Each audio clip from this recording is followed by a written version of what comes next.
Avvicinare i servizi ai cittadini, sostenere le famiglie, intercettare i bisogni delle persone più deboli e più fragili, rendere più efficiente il dialogo tra comuni, ULSS, terzo settore, mettendo in comune visioni, risorse e le diverse professionalità degli operatori, evitare sovrapposizioni e doppioni nelle prestazioni. Sono questi gli obiettivi del nuovo piano di zona che l'assessore alla sanità e al sociale della Regione del Veneto, Manuela Lanzarin, ha presentato oggi agli operatori dell'ULSS 5 Polesana nell'incontro di formazione svoltosi nella cittadella sociosanitaria di Rovigo, dedicato al cambio di piano di zona tra continuità e cambiamento.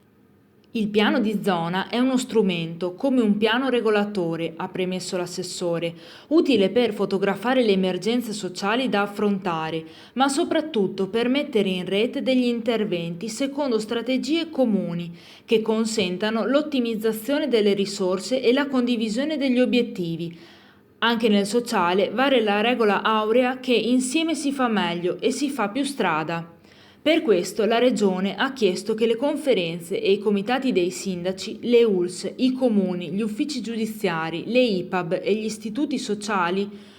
pubblici e privati dei 26 ambiti territoriali ex distretti del Veneto leggano i bisogni del proprio territorio e condividano priorità e strategie di intervento. Da questo lavoro dovrà uscire il piano di zona del prossimo triennio, cioè un programma mirato e concreto, aderente alle necessità della propria comunità e in linea con la programmazione regionale, che misuri bisogni e risorse e indichi anche i parametri per valutare l'efficacia degli interventi, costi e risultati.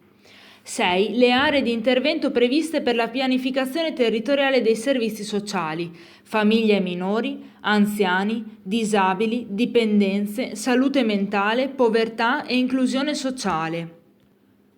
Per ognuna delle 6 aree, ha ricordato l'assessore, si dovranno mettere a punto indirizzi, obiettivi e strategie di intervento all'insegna dell'integrazione, dell'armonizzazione delle politiche del welfare di comunità, favorendo il coinvolgimento attivo e responsabile dei singoli, delle famiglie e delle associazioni.